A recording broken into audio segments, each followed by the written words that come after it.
Welcome back and hello if you're new. So today I'm going to be reviewing a performance that was absolutely sensational from both bands. Arriving at the Roundhouse, Stone Sour and Nothing More banded together to deliver an absolutely sensational performance. So kicking things off was Texas's Nothing More, which absolutely blew my mind. I've not really seen the band live before, but I've heard that they're a force to be reckoned with. I would urge anyone to go and see this band because the sheer energy that the group have on stage. I remember there was a particular song where this weird sort of instrument came out. Well, it was almost like it held a bass, and because the frontman, Johnny, used to be the band's drummer, they're still a very rhythmic band, and almost 3 members of the band were tapping on the bass, and it made this really interesting sound.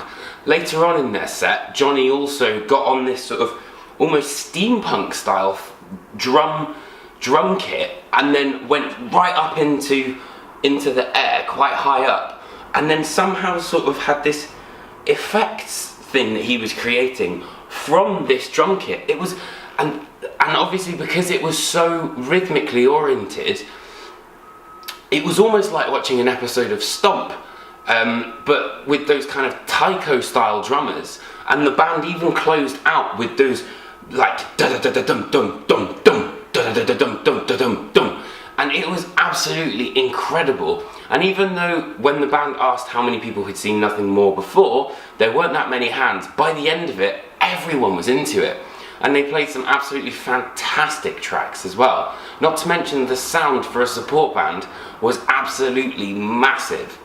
And it's really interesting because I recently had an interview with Johnny, and he mentioned that, you know, he was quite apprehensive of being the lead singer, but now you'd never even think that, because his presence on stage was so massive. But you've got to give it to the rest of the band as well, because they really heightened his sense of purpose and his sense of being a vocalist. I wasn't entirely sure what to kind of expect, but that was a show and a half. So if you can, make sure you go see Nothing More. However, the big hitters and headliners of the evening were Stone Sour, and I have to say, the Roundhouse was very, very full. It's also an amazing thing to see that, you know, Stone Sour are playing the likes of the Roundhouse, whereas, you know, for them it's almost like playing the underworld.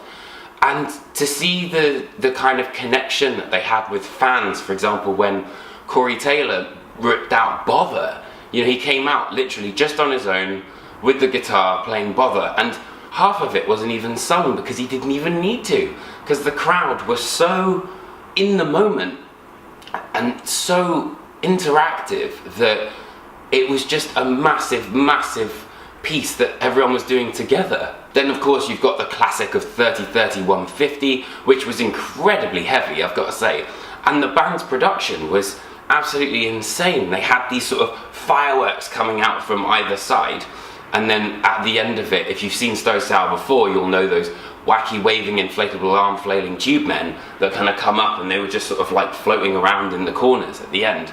But then, you know, Corey Taylor came out with a sort of confetti gun midway through. Everyone in the Roundhouse was having an amazing time, and you had tracks like Through Glass, Made of Scars, and Song 3, you know, material from Hydrograd, sounded even bigger than previously. And I saw the guys on their previous Brixton tour, which was, I cannot tell you, brilliant.